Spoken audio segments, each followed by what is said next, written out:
बंगाल या बांग्ला का नाम प्राचीन राज्य से लिया गया है। वंगा या बंगा, इसका संदर्भ प्रारंभिक संस्कृत साहित्य में मिलता है, लेकिन इसका प्रारंभिक इतिहास 3वीं शताब्दी ईसा पूर्व तक अस्पष्ट है, जब यह व्यापक का हिस्सा बन गया। मौर्य साम्राज्य सम्राट अशोक द्वारा विरासत में प्राप्त हुआ। मौर्य शक्ति के पतन के साथ अराजकता एक बार फिर हावी हो गई। 4वीं शताब्दी ई में यह क्षेत्र मौर्य साम्राज्य में समाहित हो गया। समुद्रगुप्त का गुप्त साम्राज्य बाद में ये पाल वंश के नियंत्रण में आ गया।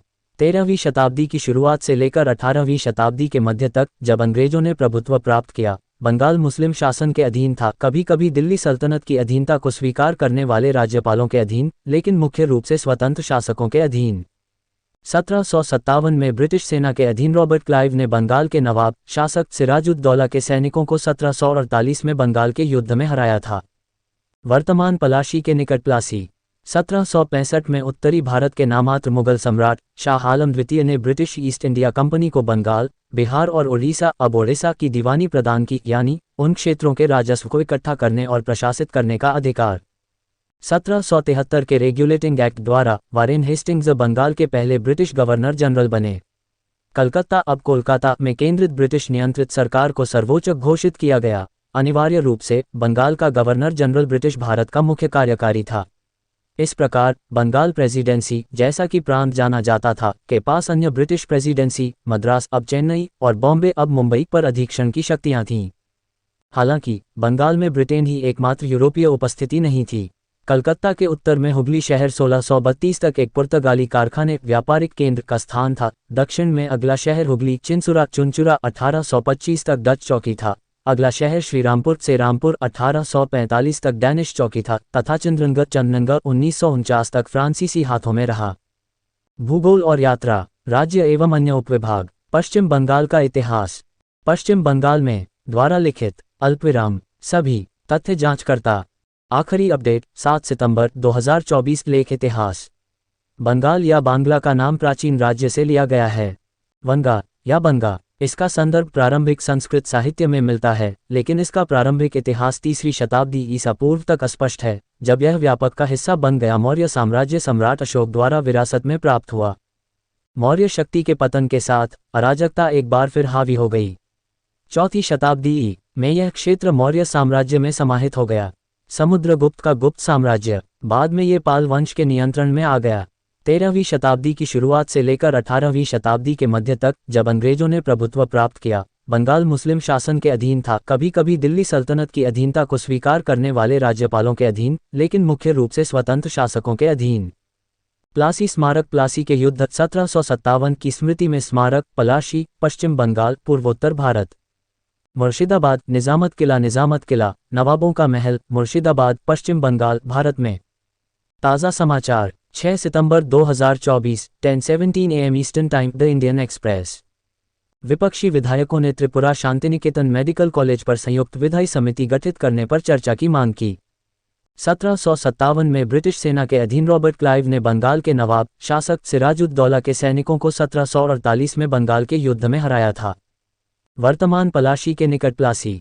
1765 में उत्तरी भारत के नामात्र मुगल सम्राट शाह आलम द्वितीय ने ब्रिटिश ईस्ट इंडिया कंपनी को बंगाल, बिहार और ओडिशा अब ओडिशा की दीवानी प्रदान की, यानी उन क्षेत्रों के राजस्व को इकट्ठा करने और प्रशासित करने का अधिकार।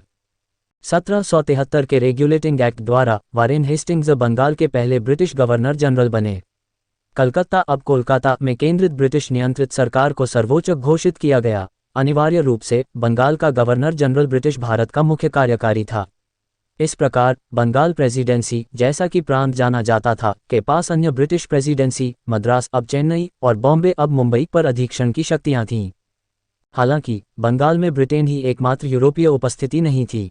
कलकत्ता के उत्तर में हुगली शहर 1632 तक एक पुर्तगाली कारखाने व्यापारिक केंद्र का स्थान था। दक्षिण में अगला शहर हुगली चुंचुरा 1825 तक डच चौकी था। अगला शहर श्रीरामपुर से रामपुर 1845 तक डैनिश चौकी था, तथा चंद्रनगढ़ 1949 तक फ्रांसीसी हाथों में रहा। Kolkata. Victoria Memorial Hall, Kolkata, Paschim Bangal, Bharat के सामने महारानी विक्टोरिया की प्रतिमा। 1834 से बंगाल के गवर्नर जनरल को भारत के गवर्नर जनरल की उपाधि दी जाने लगी, लेकिन 1854 में इस पद को बंगाल के प्रत्यक्ष प्रशासन से मुक्त कर दिया गया, जिसे एक लेफ्टिनेंट गवर्नर के अधीन रखा गया।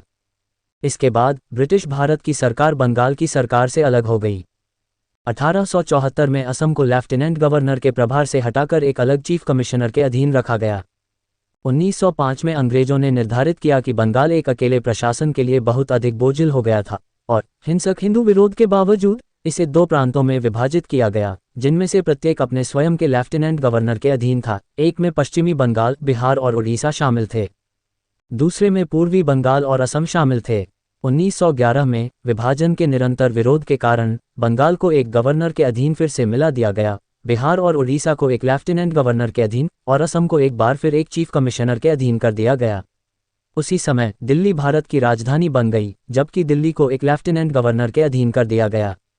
नीच भारत सरकार अधिनियम 1935 के तहत 1937 में बंगाल को एक स्वायत्त प्रांत बनाया गया। 1947 में ब्रिटिश वापसी के बाद भारतीय उपमहाद्वीप के पाकिस्तान और भारत के 2 हिस्सों में विभाजित होने तक यही स्थिति रही।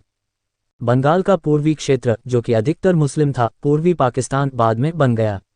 बांग्लादेश पश्चिमी क्षेत्र भारत का पश्चिम बंगाल राज्य बन गया। बंगाल के विभाजन के कारण पश्चिम बंगाल की सीमाएं अस्पष्ट हो गईं और पूर्वी पाकिस्तान से गैर मुस्लिम, ज्यादातर हिंदू शरणार्थियों का लगातार आना जाना लगा रहा। 1947 के बाद 7 मिलियन से ज्यादा शरणार्थी पहले से ही घनी आबादी वाले राज्य में आ गए और उनके पुनर्वास ने प्रशासन पर बहुत ज्यादा बोझ डाला।